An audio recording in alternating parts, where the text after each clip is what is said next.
For 15 years between 1806 to 1821, a large portion of western Louisiana wasn't under the jurisdiction of any government. This area of land, referred to today as Louisiana's Neutral Strip or No Man's Land, was the result of American and Spanish claims in North America, dating back to early disputes between the French and Spanish in the Louisiana Territory. Both of these empires had established themselves in North America throughout the 1700s, competing for land throughout the western half of North America.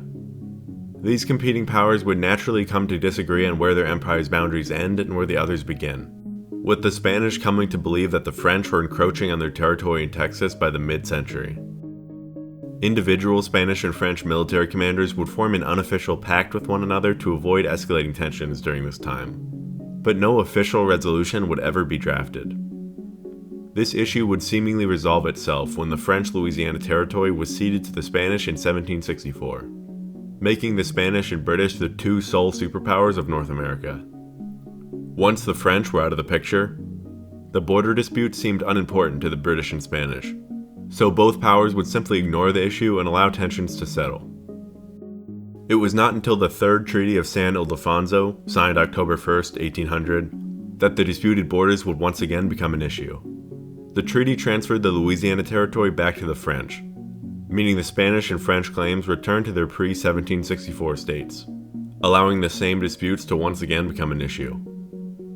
Jefferson, hoping to gain control of the Mississippi for the U.S., would purchase the Louisiana Territory in its entirety from France in 1803 for $15 million.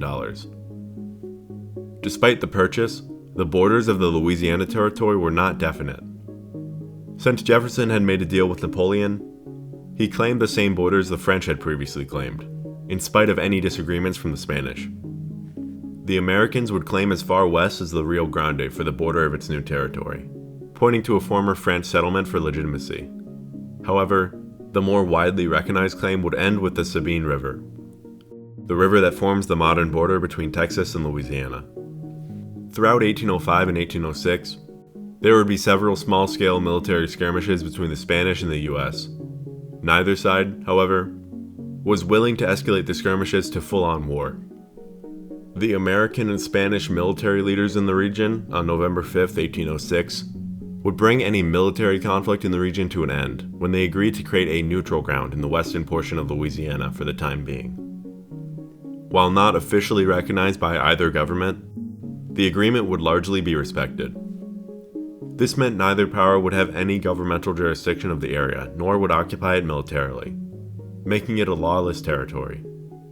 The neutral strip wouldn't have any clearly defined borders, but the region is generally assumed to be defined by the 32nd parallel to the north, the Calcasieu River to the east, the Gulf of Mexico to the south, and the Sabine River to the west. Homesteaders would settle the strip just as any other newly acquired territory, despite the agreement between the Spanish and U.S. prohibiting this. Naturally, the region would also attract exiles, outlaws, and criminals. First in 1810 and again in 1812, the Spanish and American militaries would send joint expeditions into the area to expel these criminals, until the future of the region would finally be determined some 15 years after the neutral zone's creation.